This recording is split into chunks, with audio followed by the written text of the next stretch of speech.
বড় বটবৃক্ষের সেই শাখা প্রশাখা এবং এই সেই গোড়ো, বড় বৃক্ষ না, আম বৃক্ষ,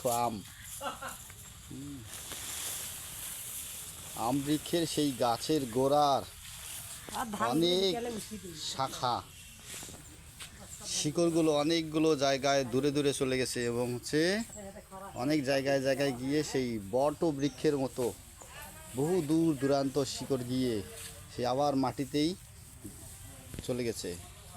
এই যে সেই আম বৃক্ষের শিকড়ের নিচেই গাভী মাতাদের বেঁধে রাখা হয়েছে। অলৌকিক ভগবানের এক প্রকৃতির শক্তি।